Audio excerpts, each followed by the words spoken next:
بالله من الشيطان الرجيم. بسم الله الرحمن الرحيم. وكذب به قومك وهو الحق قل لست عليكم بوكيل لكل نبأ مستقر وسوف تعلمون. وَإِذَا رَأَيْتَ الَّذِينَ يَخُوضُونَ فِي آيَاتِنَا فَأَعْرِضْ عَنْهُمْ حَتَّى يَخُوضُوا فِي حَدِيثٍ غَيْرِهِ وَإِمَّا يُنْسِيَنَّكَ الشَّيْطَانُ فَلَا تَقْعُدْ بَعْدَ الذِّكْرَى مَعَ الْقَوْمِ الظَّالِمِينَ.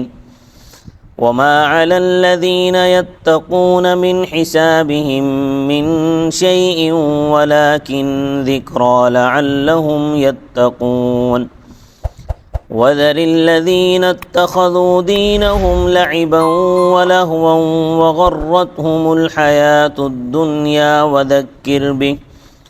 وَذَكِّرْ بِهِ أَن تُبْسَلَ نَفْسٌ بِمَا كَسَبَتْ لَيْسَ لَهَا مِن دُونِ اللَّهِ وَلِيٌّ وَلَا شَفِيعٌ وَإِن تَعْدِلْ كُلَّ عَدْلٍ لَّا يُؤْخَذْ مِنْهَا أُولَئِكَ الَّذِينَ أُبْسِلُوا بِمَا كَسَبُوا لَهُمْ شَرَابٌ مِّنْ حَمِيمٍ وَعَذَابٌ أَلِيمٌ بِمَا كَانُوا يَكْفُرُونَ.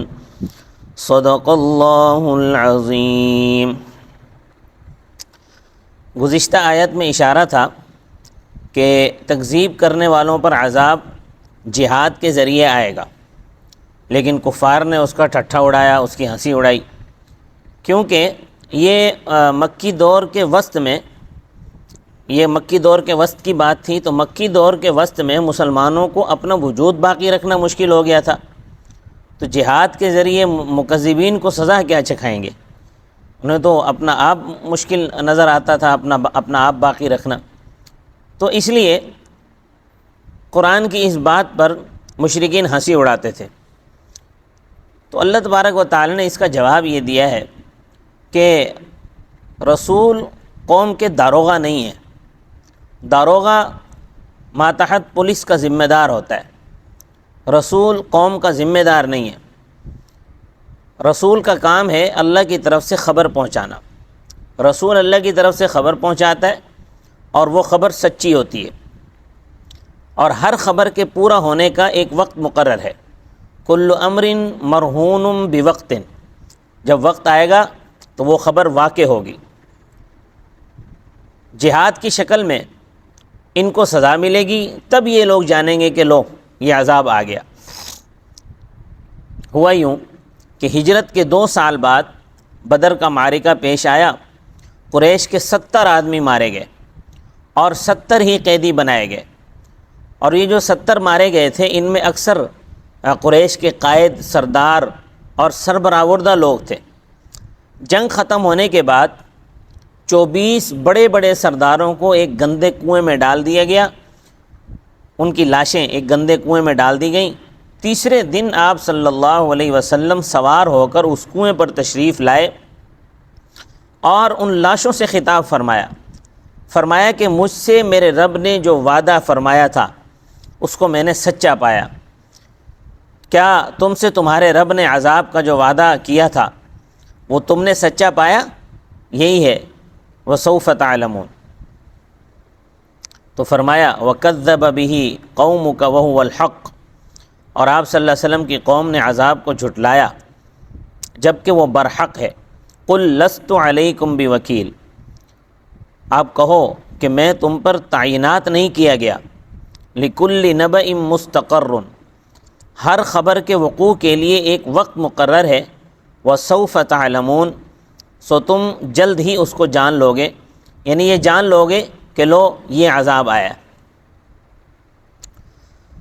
اب آج کل تو ایک عام وہ طرز عمل شروع ہو چکا ہے، ہر کوئی قرآن کریم کے اوپر، اسلام پر، نبی کریم صلی اللہ علیہ وسلم کی ذات گرامی پر، آپ صلی اللہ علیہ وسلم کے ساتھی اور اس امت کی سب سے مقدس جماعت صحابہ کرام پر تان و تشنیع میں ہر کوئی مشغول ہے. کبھی کوئی قرآن پر جو ہے وہ نکتہ چینی کر رہا ہے، کبھی کوئی اسلام پر نکتہ چینی کر رہا ہے، کبھی رسول اللہ کی ذات پر نکتہ چینی کی جا رہی ہے۔ اگر کسی کا قرآن پر اور رسول اللہ کی ذات پر بس نہیں چلتا تو وہ اس امت کی سب سے مقدس جماعت صحابہ کرام پر نکتہ چینی شروع کر دیتا ہے۔ مقصد اور نظریہ سب کا ایک ہی ہے کہ اسلام کو اس دنیا سے مٹا دینا۔ تو اس کے بارے میں فرمایا ہے کہ جو لوگ قرآن کریم اور دین اسلام پر نکتہ چینی میں مشغول ہوں ان کے ساتھ مسلمانوں کو نشست و برخاست نہیں رکھنی چاہیے کہ کہیں وہ بھی ان کے زمرے میں داخل ہو کر مستحق کے عذاب نہ ہو جائیں۔ جیسے کہ آپ ہمارے بہت سے اسکالرز کو دیکھ لیں کہ دشمنان صحابہ کے ساتھ بیٹھ کر وہ بھی صحابہ دشمنی پر اتر آئے ہیں۔ صحابہ دشمنی، اب بظاہر تو وہ کہتے ہیں کہ ہم صحابہ دشمن نہیں ہیں، لیکن ان کی باتیں، ان کے قول، اس سے یہ صاف ظاہر ہوتا ہے کہ یہ صحابہ دشمنی میں بک بک کر رہے ہیں۔ تو یہ اثر ہے ان کے ساتھ بیٹھنے کا۔ تو ایسا نہ ہو کہ تم ان کے ساتھ بیٹھ کر ان کے زمرے میں داخل ہو کر عذاب کے مستحق ہو جاؤ۔ دیکھیں، مومن کی غیرت کا تقاضا یہ ہے کہ ایسی مجلس سے، جس مجلس میں اسلام پر نکتہ چینی کی جا رہی ہو یا قرآن پر نکتہ چینی کی جا رہی ہو یا رسول اللہ کی ذات پر یا رسول اللہ کی جماعت پر نکتہ چینی کی جا رہی ہو، ایسی مجلس سے بیزار ہو کر علیحدہ ہو جائے۔ اور اگر کبھی اس مجلس میں بھولے سے بیٹھا بھی رہے تو جیسے یاد آئے فوراً اٹھ کے چلا جائے۔ اسی میں عاقبت کی درستگی ہے اور دین کی سلامتی ہے، اور عیب چینی کرنے والوں کو تنبیہ بھی ہے اور عملی نصیحت بھی ہے۔ رؤسائے قریش کا طرز عمل یہ تھا کہ جب مسلمانوں کے ساتھ ان کا اٹھنا بیٹھنا ہوتا تو مسلمانوں کو تکلیف پہنچانے کے لیے وہ قرآن کو موضوع بحث بنا لیتے تھے اور اس بہانے اللہ کے حکام کا مذاق اڑاتے۔ تو اس پس منظر میں نبی کریم صلی اللہ علیہ وسلم کو مخاطب کر کے امت کو یہ حکم دیا ہے کہ جب کفار اللہ کی کتاب کو بدنیتی سے موضوع بحث بنائیں تو ایسی مجلس میں شرکت نہ کریں۔ ہاں، البتہ جب مجلس کا موضوع بدل جائے تو پھر اس مجلس میں بیٹھنے میں کوئی حرج نہیں ہے اور کوئی دوسری بات شروع کر دی جائے وہاں۔ لیکن اگر پہلے سے خیال نہیں تھا اور ان کی مجلس میں جا کر بیٹھ گئے تو بعد میں خیال آیا کہ یہاں تو گفتگو ہی غلط چل رہی ہے، تو فوراً اس مجلس سے اٹھ کے چلے جائیں۔ تو فرمایا وَإِذَا رَأَيْتَ الَّذِينَ يَخُوضُونَ فِي آيَاتِنَا، جب آپ ان لوگوں کو دیکھیں جو ہماری آیتوں میں کیڑے ڈھونڈنے میں مشغول ہیں، فَأَعْرِضْ عَنْهُمْ، تو آپ ان سے کنارہ کر لیں، حَتَّى يَخُوضُوا فِي حَدِيثٍ غَيْرِ، یہاں تک کہ وہ اس کے علاوہ بات میں مشغول ہوں۔ وَإِمَّا يُنْسِيَنَّكَ الشَّيْطَانُ، اور اگر شیطان آپ کو بھلا دے، فَلَا تَقْعُدْ بَعْدَ الذِّكْرَى، تو یاد آنے کے بعد نہ بیٹھیں، مع القوم الظالمین، ان ظالم لوگوں کے ساتھ۔ تو معلوم ہوا کہ جو اسلام پر نکتہ چینی کرتے ہیں یا قرآنی احکامات کا مذاق اڑاتے ہیں یا قرآن پر نکتہ چینی کرتے ہیں وہ ظالم ہیں۔ اگر معلوم ہو کہ اس مجلس میں قرآن پر اور اسلام پر نکتہ چینی ہوگی، مگر اس مجلس میں لوگوں میں بات سننے کی صلاحیت ہے، بات سمجھنے کی صلاحیت ہے، اور کوئی شخص ایسی مجلس میں اس لیے شرکت کرے، ان کی ہاں میں ہاں نہ ملائے، بلکہ موقع کا منتظر رہے، جیسے ہی موقع ملے ان اعتراض کرنے والوں کو سمجھائے اور ان کے اعتراضات کے جوابات دے کر ان کی تشفی کرائے، تو اس مقصد سے اس طرح ایسی سنجیدہ مجلس میں شرکت کی گنجائش ہے کہ شاید میرے سمجھانے سے وہ آئندہ مجلسوں میں ایسی حرکت نہ کریں اور ایسی جو ہے وہ طعن و تشنیع سے باز رہیں، تو ایسی مجلس میں شریک ہونا جائز ہے۔ وَمَا عَلَى الَّذِينَ يَتَّقُونَ مِنْ حِسَابِهِمْ مِنْ شَيْءٍ، اور ان لوگوں پر جو بچتے ہیں طعن و تشنیع سے، یعنی طعن و تشنیع سے بچتے ہیں، یعنی طاعنین جو ہیں ان کی ہاں میں ہاں نہیں ملاتے، ان مشغول ہونے والوں کے حساب میں سے کچھ بھی نہیں، یعنی اس شرکت پر کوئی مواخذہ نہیں ہوگا۔ وَلَكِنْ ذِكْرَى لَعَلَّهُمْ يَتَّقُونَ، البتہ نصیحت کرنا ہے تاکہ آئندہ وہ بچیں۔ اب جو لوگ اسلام کے کٹر مخالف ہیں، انہوں نے مذہب اسلام کو کھیل تماشا بنایا ہوا ہے، حالانکہ اسلام کو قبول کرنا ان پر فرض ہے۔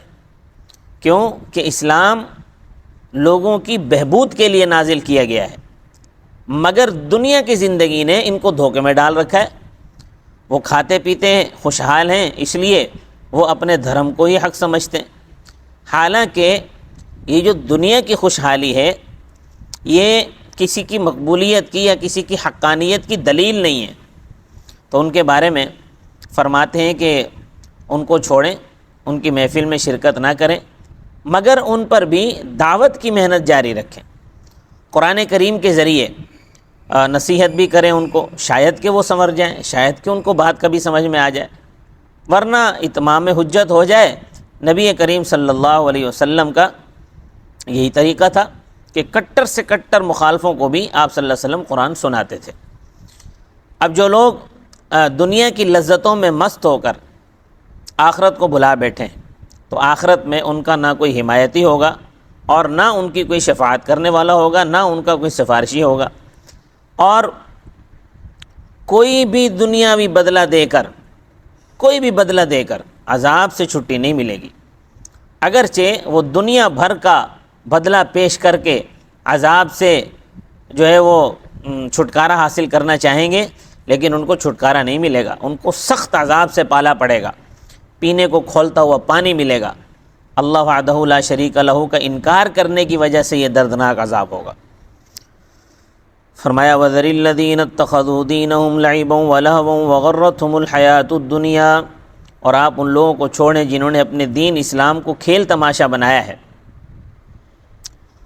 وَغَرَّتْهُمُ الْحَيَاةُ الدُّنْيَا، ان کو دنیاوی زندگی نے دھوکے میں ڈال رکھا ہے۔ وَذَكِّرْ بِهِ أَن تُبْصَلَ نَفْسٌ بِمَا كَسَبَتْ، اور آپ قرآن کے ذریعے نصیحت کریں کہیں کوئی شخص ہلاکت میں ڈالا جائے۔